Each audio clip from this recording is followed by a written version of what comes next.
पहले लगता था कि 17 का पहाड़ा सबसे मुश्किल है, फिर लगा 8वीं के बाद भूगोल सबसे मुश्किल होती है, फिर महसूस हुआ महिलाओं का मूड समझना सबसे मुश्किल है। लेकिन अब मेरी आंखें खुल चुकी हैं। अब मैं समझ गया हूं कि दुनिया में सबसे ज्यादा मुश्किल बीजेपी के कार्यकर्ताओं को समझना है। कसम से, कितने तेजस्वी लोग हैं बीजेपी में। पहले कचरा फैलाकर फिर झाड़ू लगाते हुए फोटो खिंचवाने वाले कई नेताओं को आपने देखा होगा, लेकिन कानपुर के नेताओं ने तो सबको पछाड़ दिया। मुख्यमंत्री और विधायक जी को खुश करने के लिए महानुभावों ने मृतक मनीष की फोटो के साथ एक धन्यवाद पोस्टर लगा दिया और इस संवेदनशील मामले पर अपने फूहड़पन का परिचय देने में कोई कोर कसर नहीं छोड़ी।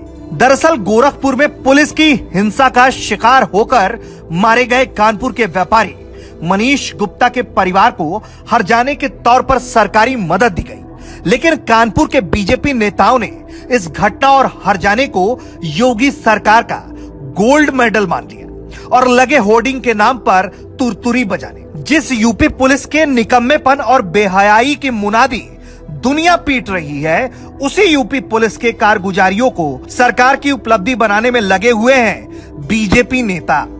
बताइए, जिस घटना को छुपाने के लिए सिपाही, दरोगा, संतरी, कप्तान, डीआईजी, आईजी, नेता, मंत्री सबने जान की बाजी लगा दी, उसी घटना को उपलब्धि के तौर पर पेश करने की कला बस बीजेपी के नेताओं के पास ही हो सकती है।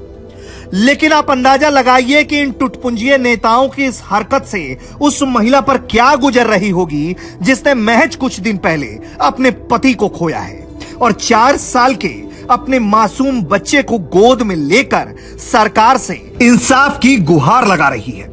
इतना ही नहीं, गोरखपुर की अलबेली पुलिस को तो रॉ या मोसाद में होना चाहिए।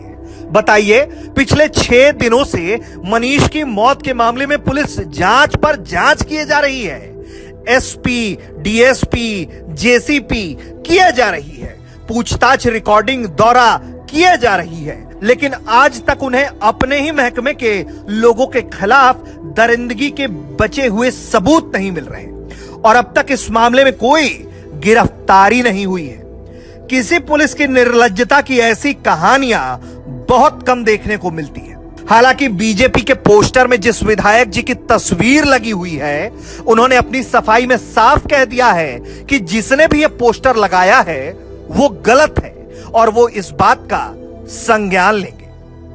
हाँ, देखिए, मनीष गुप्ता की डेथ हुई, उनकी पत्नी को माननीय मुख्यमंत्री योगी आदित्यनाथ जी महाराज ने जैसे ही मैंने टेलीफोन किया था, उन्होंने उनकी बात को सुना, समझा और एक परिवार भाव से उनकी मदद की गई। चाहे नौकरी को देने की बात हो, चाहे 40 लाख देने की बात हो, चाहे वो जांच को ट्रांसफर करने की बात हो, वो सब हम लोगों ने, चूंकि मैं उस क्षेत्र का विधायक हूं, मेरा नैतिक कर्तव्य है कि मैं उस गार्जियन होने के नाते उस परिवार के साथ उनके सुख दुख में पूरी तरह खड़ा रहूं। मनीष गुप्ता जी वापस तो नहीं ला सकता मैं, लेकिन उनके परिवार की पूरी चिंता एक परिवार के सदस्य के नाते मैं कर सकता हूं और उसी प्रकार से उनके परिवार की मदद हुई। इसमें किन लोगों ने होर्डिंग लगाई, ये मैं दिखवाऊंगा कि कहां, कैसे और किस उद्देश्य से ये होर्डिंग लगाई। इसमें होर्डिंग का कोई काम नहीं है। ये तो माननीय मुख्यमंत्री जी ने स्वयं अपने मन से कहा कि मैं उनके परिवार से मिलूंगा और अपने मन से उन्होंने ये स्वीकृति दी। हम सब लोग गार्जियन की तरह उनके परिवार के साथ हैं। ये इस प्रकार का ये होर्डिंग वगैरह लगना मुझे लगता है ठीक नहीं है। मैं इस पर बात करके कि किसने लगाई, क्यों लगाई, कैसे लगाई, इस पर मैं तुरंत बात करके और उनसे आग्रह करूंगा कि इसको। नमस्कार, मैं हूं आरती माली। आप देख रहे हैं V124 न्यूज। चैनल को सब्सक्राइब करें और सबसे पहले खबर पाने के लिए घंटी के बटन को दबाएं।